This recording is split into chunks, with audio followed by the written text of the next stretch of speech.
اور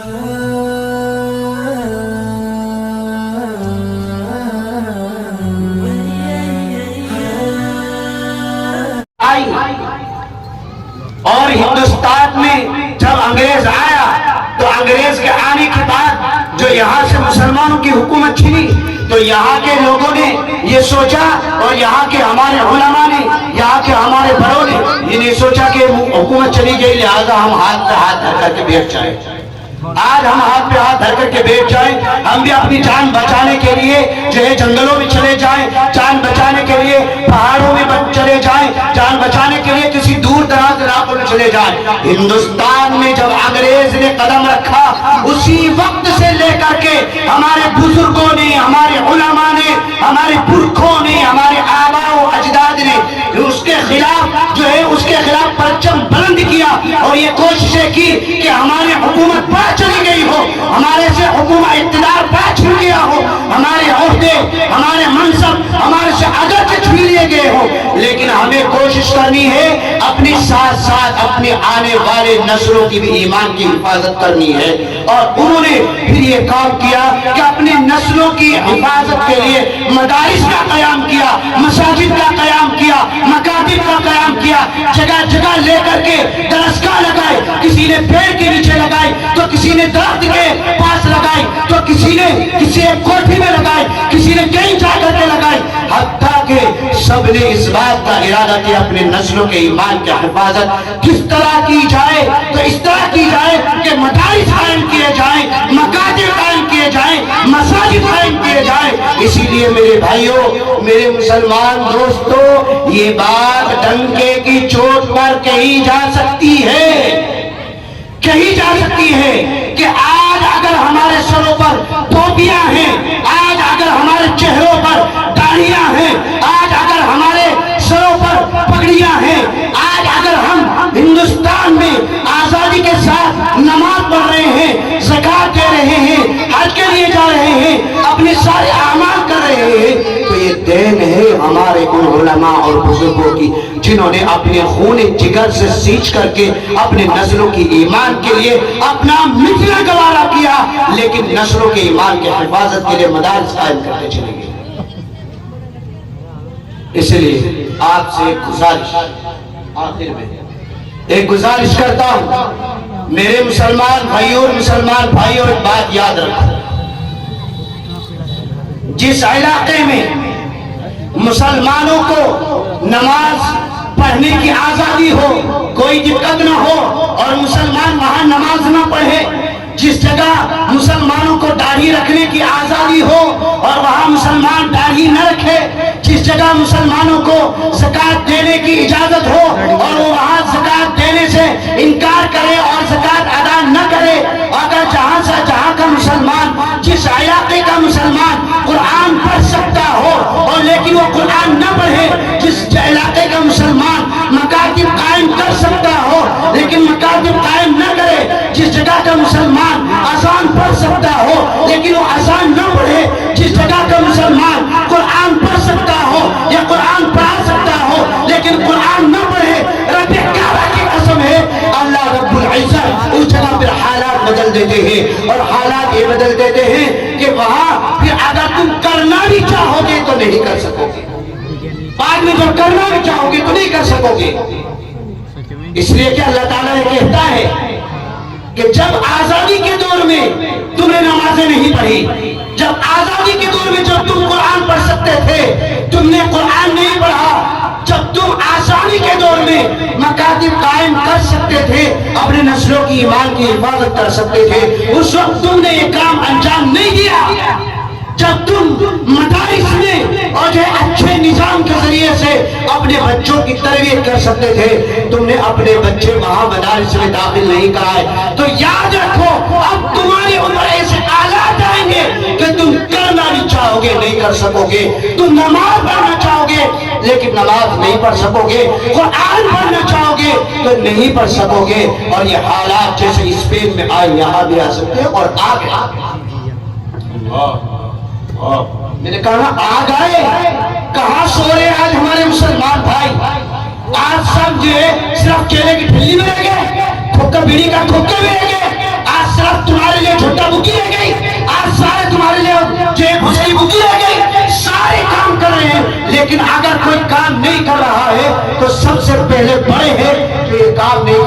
اپنی اور اپنے بچوں کے ایمان کی حفاظت نہیں کرتے. وہ کیسے؟ آج ہندوستان میں کیسے حالات آئے؟ ابھی 1.5 سال پہلے سے حالات بنے ہیں. میں نے کہا نا کہ جس جگہ کا مسلمان نماز پڑھنے پر قادر ہو، کوئی رکاوٹ نہ ہو اور وہ وہاں نماز نہ پڑھے، اللہ رب العزت ایسے حالات بنا دے گا کہ تم بعد میں پڑھنا بھی چاہو گے تو نہیں پڑھ سکو گے. کیا آج یہ حالات آئے کہ نہیں آئے؟ دلاؤ یاد کر لو، تاکہ دل میں یہ تاب لے کر کے جاؤ، یہ قرآن لے کر کے جاؤ اور جا کر کے رات کو تنہائی میں اللہ کے سامنے اپنے مصلی پر بیٹھ کر کے رو اور دیکھو اے اللہ، جب ہم پڑھنے پر قادر تھے ہماری آنکھیں صحیح سلامت تھی، ہماری زبانیں صحیح سلامت تھی، ہمارے ہاتھ پیر صحیح سلامت تھے، ہم سب کچھ کر سکتے تھے. اے میرے اللہ، ہم نے اس وقت نہیں کیا. آج دور ہے کہ ہم کرنا چاہ رہے ہیں لیکن آج ہم چاہ کے بھی نہیں کر سکتے. کیا آج حالات آئے کہ نہیں آئے؟ آئے نا. آج ہے کوئی مسلمان، یاد رکھو، آج کوئی اسٹیشن پر نماز نہیں پڑھ سکتا، آج کوئی ایئرپورٹ پر نماز نہیں پڑھ سکتا، آج کھلے میں کوئی نماز نہیں پڑھ سکتا، راہ چلتی ٹرین میں کوئی نماز نہیں پڑھ سکتا، کسی مال میں جاؤ وہاں نماز نہیں پڑھ سکتا. اس لیے کہ جہاں نماز پڑھو گے تمہاری ویڈیو بنا کر کے سوشل میڈیا پر ڈال دی جائے گی، وہاں سے نفرتوں کا بازار گرم ہوگا، وہاں سے تمہارے خلاف کوئی آرٹس ہوگی، وہاں سے پولیس پکڑنے آ جائے گی. جس مکان میں پڑھو گے اس مکان کو سیل کر دیا جائے گا. یہ حالات کیوں آئے؟ غیروں کی وجہ سے. غیر ابھی اتنے طاقتور نہیں ہوئے، بلکہ ہم کمزور پر کمزور ہوتے چلے جا رہے ہیں، کمزور کے کمزور ہوتے چلے جا رہے ہیں. آخر یہ حالات کیوں آئے؟ یہ حالات اس وجہ سے آئے ان لوگوں کی وجہ سے جو رات بھر شام کو کام پہ سے آتے ہیں اور کام پہ سے آ کر کے چوراہے پر جوس والے کی ٹھلی کے برابر میں اسٹول لگا کر بیٹھ کر کے ویڈیو کے کھوکے کھول رکھے ہیں. یہ آئے ان حالات کی وجہ سے، یہ ان لوگوں کی وجہ سے آئے کہ جو لوگ مسجد کی پیڑیوں پر بیٹھے ہیں اور مسجد میں نمازیں ہو رہی ہیں، داڑھی چہرے پڑے سوٹے لگا رہا ہے اور مسجد میں جانے کی ہمت اس کو نہیں ہو رہی ہے. یہ حالات آئے تو کن کی وجہ سے؟ یا ان لوگوں کی وجہ سے جو چوراہوں پر بیٹھ کر کے اذان کی آواز سنتے ہیں اور اذان کی آواز کا جواب تو کیا دینا، یہ اذان کے بعد جو ہے وہ اپنی گانے کی آواز بند نہیں کرتے. ان لوگوں کی وجہ سے آئے. یہ آئے حالات ان لوگوں کی وجہ سے کہ جنہوں نے آج تک ساری مالداری ہونے کے باوجود، اتنا مال حاصل ہونے کے باوجود ابھی تک حرام کھانا نہیں چھوڑا، ابھی تک نہیں چھوڑا. یہ حالات آئے ان لوگوں کی وجہ سے کہ جنہوں نے آج اپنے بچوں کو پیدا کر کے خود بیٹھ کر کے چارپائی پہ جو ہے وہ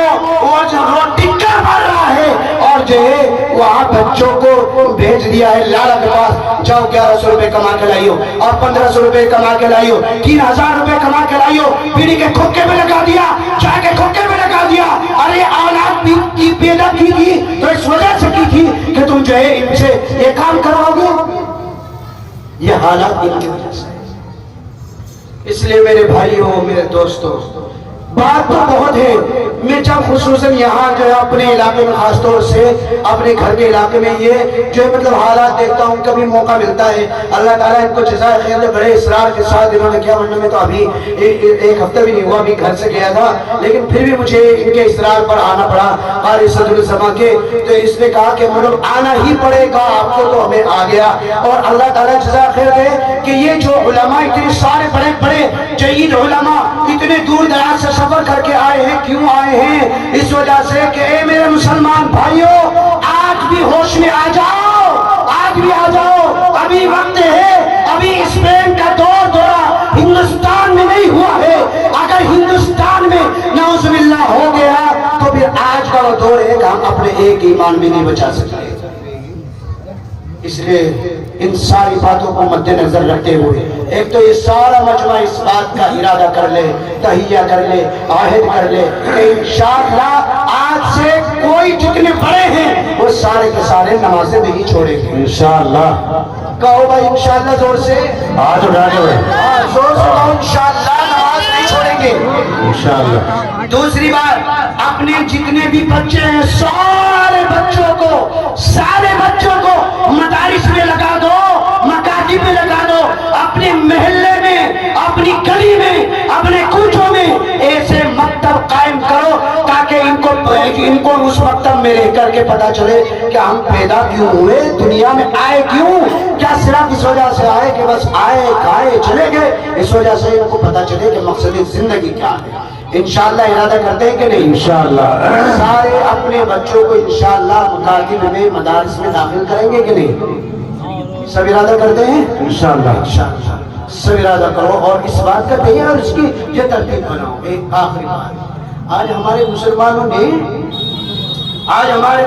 نے مدارس میں، چلو ٹھیک ہے بھیجنا ہے، مدارس میں بھیجنا ہے، یا پونا ٹپک رہا ہے ادھر کو، یا نہ مطلب جو کپڑے ڈھنگ کے، نہ جوتے ڈھنگ کے، اور جا کر کے وہ کوئی جس کو کچھ پتا نہیں وہ جا کر حجی میں برس رہا کہ ابھی جی نے ہمارے بچے تو یہ کر دیا، مار دیا، تو نے یہ کر دیا، تجھے کوئی وہ نہیں، کوئی بچے دنگے کر رہے ہیں اور فلانا تو، یہ سارے الزامات اپنے پاس رکھو اور ان حجیوں کو کام کرنے دو، ان مولویوں کو کام کرنے دو۔ اگر انہوں نے کام کرنا چھوڑ دیا تو یاد رکھو 10 سال کے اندر تمہارے دین و ایمان کا کوئی محافظ نہیں ہوگا اور کسی کے پاس اللہ نہ کرے ایمان باقی رہے۔ ایسے حالات بن گئے ہیں، یہ تم نے ذرا سے دللے سارے آ کر کے ہم جو بچے جاتے ہیں، سارے جس کی مرضی آئے، جس کا جو مرضی آئے، جس کی کوئی سنتا نہیں، کوئی ہر کسو نہ کسا کر کے وہ چڑھ جائے۔ بھائی تیرے بچے کا استاد ہے وہ، تیرے بچے کا وہ استاد ہے، اس کا احترام کر، اس کے ساتھ جتنا تعاون کر سکتا ہے تعاون کر۔ ایک چوتھی بات یہ کہہ رہا ہوں کہ یہ آج کل سارے اپنے بچے نوجوان کے پاس کتنے پیسے ہوتے ہیں، سارے خرچ کر رہے ہیں موبائلوں میں اور اس میں سب خرچ کر رہے ہیں، لیکن ہوتا کیا ہے جب ابھی ذرا سی فیس مانگ لے نا، ابھی ذرا سی فیس مانگ لے تو بس اس کا جینا حرام کر دیتے ہیں۔ کیا جی، اور آج کل تو یہ بات ہونے لگی کہ فیس لے کر کے پڑھاتے ہیں، نعوذ باللہ۔ بھائی اپنے بچوں پر خرچ کرو گے تو ان کا وہ تمہارا وہ روپیہ، وہ پیسہ، وہ دولت، وہ مال، وہ ثروت آخرت میں کام آئے گا اور تمہارے بچے کی تربیت بنے گی۔ اس لیے اپنے بچوں کی، اپنے تعلیم و تربیت کا انتظام کرو۔ یہ بڑی خوشی کی بات ہے کہ پچھلے جب مرتبہ پروگرام ہوا تھا تو اس میں بچے جو ہے حافظ قرآن بنے تھے، بچوں کی پگڑی بنی تھی۔ ایک چھوٹی سی مسجد میں اتنے ایسے علاقے میں اس جگہ رہ کر کے یہ ایک حافظ قاری صدر السما بچوں پر اتنی محنت کر رہا ہے کہ جہاں چند بچے تھے اس نے پڑھا کر اتنی بڑی تعداد کر دی، اور نہ صرف تعداد کر دی بلکہ بچوں کو ایسا نکھارا، ایسا بنایا، ایسا سنوارا، ایسا سجایا اور ایسا ان کو درجہ ہے کہ آج ان کے سروں پر پگڑیاں بن رہی ہے، اس وجہ سے کہ اے لوگوں کل تک یہ عام بچہ تھا، آج پگڑی بن کر کے یہ معاشرے کا سردار بن گیا۔ اس لیے بچوں کو پڑھاؤ لکھاؤ اور پڑھانے والے کا تعاون کرو، جس جگہ پڑھا رہے ہو اس ادارے کا تعاون کرو، اس مسجد کا تعاون کرو۔ اللہ رب العزت ہم سب کو کہنے اور سننے سے زیادہ عمل کی توفیق عطا فرمائے۔ کوئی بات میری بھائی بری لگی ہو تو معاف فرمانا، لیکن ان باتوں پہ غور ضرور کرنا تنہائی میں بیٹھ کر کے کہ آج ہم نے بات سنی ہے تو انشاءاللہ جن باتوں کا عہد کیا ان پر عمل کی توفیق عطا فرمائے۔ آخر دعوانا